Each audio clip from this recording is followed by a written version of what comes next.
We spend the entire pre-season of Formula One waiting for real answers from the Australian Grand Prix.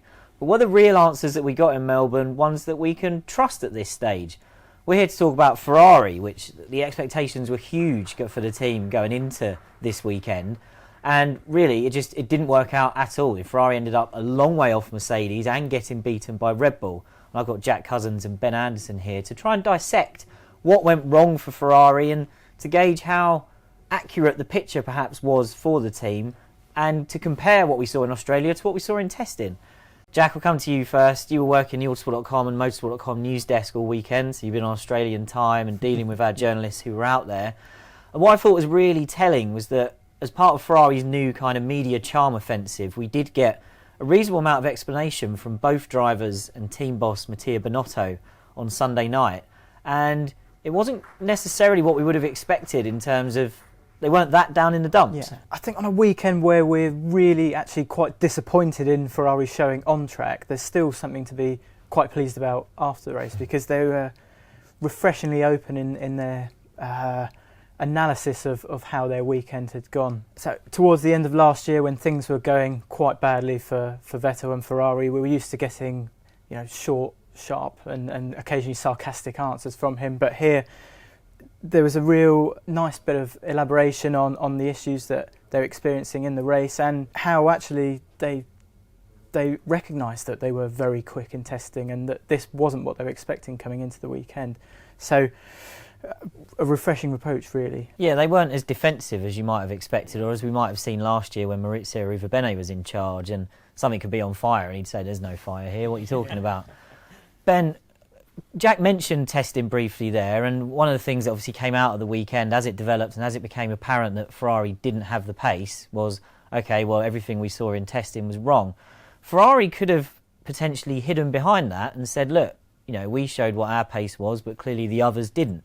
However, they didn't take that option, and as Jack says, they were very open about saying, actually, no, what we saw in testing was real, the car was great, we knew it was quick, we were confident, something's gone wrong here. That was the picture they painted for us, wasn't it?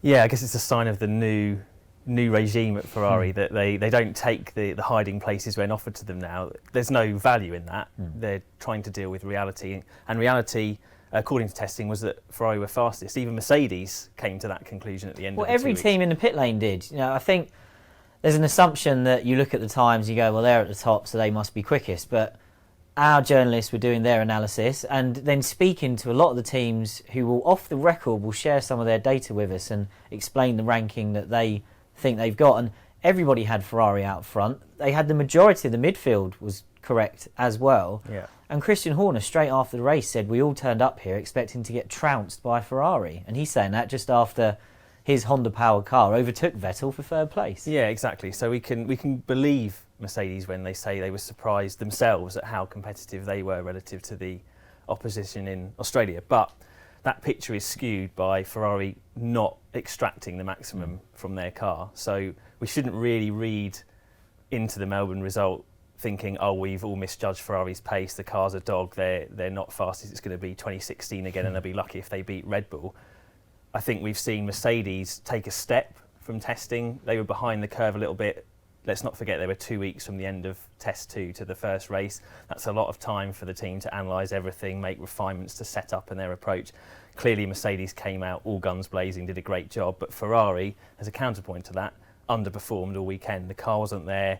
Vettel said it lacked grip. He didn't have the confidence that he had in the car in Barcelona. Interestingly, he was making comments that were quite similar to the ones Valtteri Bottas was making about the Mercedes in week one of testing. Oh, the car works in some corners, not others. So it suggests the cars with these new aero rules are quite sensitive, difficult to get in the operating window. Mercedes struggled with that at the start of testing. They seem to have got on top of it. Ferrari started strongly and were in the window, and now it seems they've fallen out of it. But we shouldn't necessarily panic about that.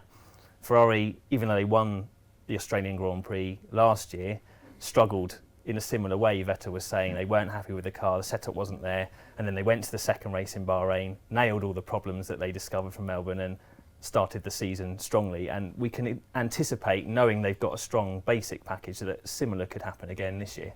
I think it's certainly caught Ferrari off guard a little bit though, hasn't it? It came out the weekend, Vettel was saying that they do have answers to solve, and it is still a different situation to last year, because they rocked up at Melbourne and they were second best to Mercedes by quite a way. Vettel ended up winning by luck, really. But it wasn't the case this year, so we still don't know quite what to expect heading to Bahrain, I don't think. Yeah, you were both at the second test where the Mercedes upgrade package arrived and clearly transformed that car, but the team still had work to do, and it's clear that no matter what has happened to Ferrari heading into Australia or what they got wrong in Melbourne, Mercedes took a step.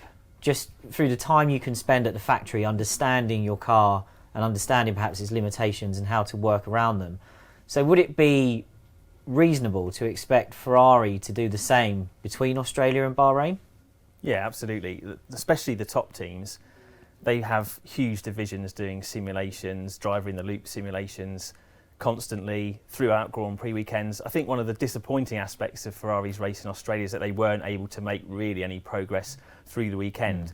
We've been used to seeing them having disappointing Fridays and then turning it around with the help often of Antonio Giovinazzi in the simulator. He was a bit busy this weekend, wasn't he, driving an Alfa Romeo? Friday to Saturday night, yes, exactly. So they've taken a hit there, probably. Also, it suggests that the problems they were encountering were a bit more fundamental. I agree with Toto Wolff's assessment that it was basically they got the setup wrong and they couldn't find the right one, but it must have been quite a fundamental setup problem for them not really to ever get properly in the game. The only time Vettel looked competitive was early on Friday and early on Saturday as the track rubbered in more and everyone else took a step with the grip level. Ferrari really stood still relatively, so that's a concern. But of course we go to Bahrain, it's different ambient conditions, different track surface, different track layout, different tyres in terms of their operating windows potentially. So really Ferrari just has to go a reset, make sure they've taken the lessons from Australia on board, but not panicked that the form of testing hasn't translated to the first race. Ben, there was so much positivity around Ferrari and Mattia Binotto with the management change that took place over the winter. But for all the positive talk, all along we've been saying that the first real test of his leadership would be when something went wrong. Now I think we're right to say this isn't a crisis and Ferrari should not paint it as one, and I think it's been good what Jack was saying about the kind of mood and explanation they gave us afterwards, showing that they are going to be open, and they told us the truth basically, that they feel that they didn't get it right and they don't yet know why, and we'll see what comes out in Bahrain. But what did you make of the way Binotto perhaps portrayed himself? Because this was the first sign of him having to deal with something unravelling, wasn't it? Yeah, I think it's indicative of him being an engineer first and foremost rather than a politician. So he deals in data, numbers, reality, facts. He's not really interested in spinning a picture that perhaps suits the sponsors a bit better. He can't hide behind the fact that Vettel was miles off the pace in qualifying and Ferrari weren't competitive in the race. So it's in his interest to kind of confront that and get to the bottom of it as soon as possible. I think he can afford to be quite relaxed about the situation as well. Okay, it is the first test in the sense that they haven't performed as expected at the first race, but as I was saying earlier, it was a similar story last year and they were able to get things much more on point for the second race in Bahrain. So he can probably say, well, we've been here before, guys. All we have to do is do a similar process to last year and we'll be fine. It felt like a much more measured approach to what had gone on over the weekend. There was no panic that, like you say, there's no need to get into that.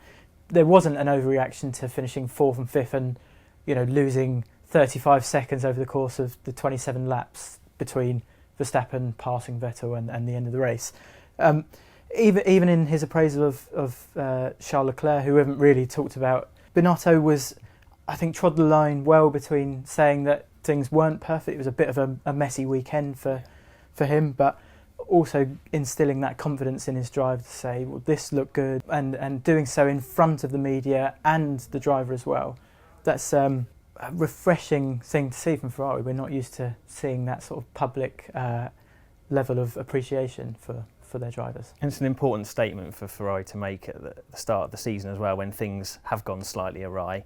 You don't want them to revert to the type we've seen before. It's important for the guys in the team to realise that this new regime is real, that the revolution inside Ferrari and its new public approach is real. They're not going to back down at the first sign of trouble. Long may it continue through the season.